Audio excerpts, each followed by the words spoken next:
ELSS mutual fund को अक्सर आपके धन को बढ़ाने के लिए एक बेहतर इन्वेस्टमेंट ऑप्शन के लिए जाना जाता है।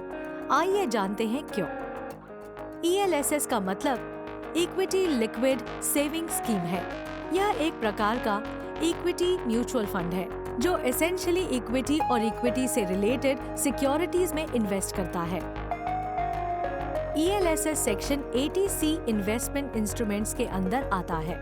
इसमें 3 साल का एसेंशियल लॉक इन पीरियड है और आप समय से पहले इन्वेस्टमेंट से बाहर नहीं निकल सकते हैं। ELSS में सभी 80C इन्वेस्टमेंट इंस्ट्रूमेंट्स के बीच सबसे कम लॉक इन पीरियड है। ELSS म्यूचुअल फंड को 2 टाइप्स में कैटेगराइज किया जाता है, ओपन एंडेड फंड और क्लोज एंडेड फंड। एक ओपन एंडेड फंड वो है जिसमें आप अपनी पसंद के अनुसार किसी भी समय निवेश कर सकते हैं। दूसरी तरफ एक close ended fund NFO new fund offer के पीरियड के दौरान इन्वेस्ट करता है, जिसके बाद फंड इन्वेस्टर्स के लिए बंद हो जाता है। ओपन और क्लोज एंडेड फंड्स 3 साल के लॉक इन पीरियड के साथ आते हैं। ELSS म्यूचुअल फंड में इन्वेस्ट करना आइडियली फायदेमंद हो सकता है। किसी के लिए यह एक इक्विटी इन्वेस्टमेंट है, जिसका मतलब है कि ये आपकी कैपिटल को बढ़ाने और एक डिसेंट कॉर्पस बनाने में मदद करने की ताकत रखता है। ELSS में PPF जैसे इन्वेस्टमेंट की तुलना में बेहतर रिटर्न गेन करने का पोटेंशियल है। यदि आप SIP इन्वेस्टमेंट पीरियड चुनते हैं तो ELSS रुपए की औसत लागत को बढ़ावा देता है।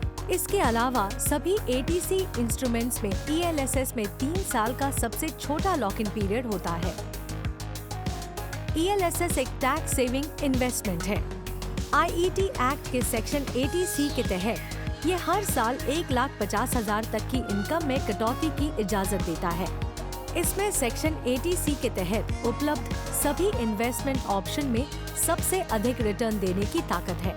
ELSS के साथ 30% के हाईएस्ट टैक्स स्लैब से रिलेटेड इन्वेस्टर्स टैक्सेस में हर साल 46,800 तक बचा सकते हैं।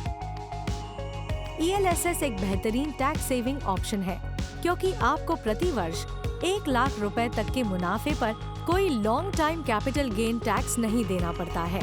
₹1 लाख से अधिक के किसी भी गेन पर 10% टैक्स लगाया जाता है।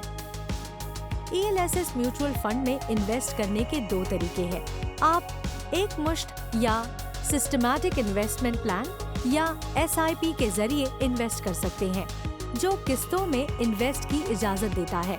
आपके द्वारा चुनी गई इन्वेस्टमेंट मेथड के बावजूद आपको 3 साल तक इन्वेस्टेड रहना होगा।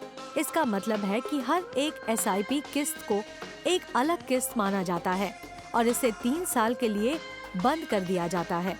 ELSS के लिए मिनिमम SIP इन्वेस्टमेंट अमाउंट 1,000 है। ELSS में इन्वेस्ट करने से पहले ये इम्पोर्टेंट है कि आप याद रखें कि यह बड़ा रिस्क, बड़ा इनाम वाला इन्वेस्टमेंट इंस्ट्रूमेंट है। आपको इम्पोर्टेंट फैक्टर्स पर भी सोचना चाहिए, जैसे कि तेजी और मंदी के मार्केट साइकिल्स में इसका परफॉर्मेंस। इसके परफॉर्मेंस और रिस्क फैक्टर्स के बेस पर क्रिसल जैसी एजेंसियों द्वारा सौंपी गई फंड की रेटिंग भी देखें। ELSS म्यूचुअल फंड में इन्वेस्ट करना कभी आसान नहीं रहा, फिर भी आप इन्वेस्ट करें और इसके फायदों को एंजॉय करें। Mutual fund investments are subject to market risks. Read all scheme-related documents carefully.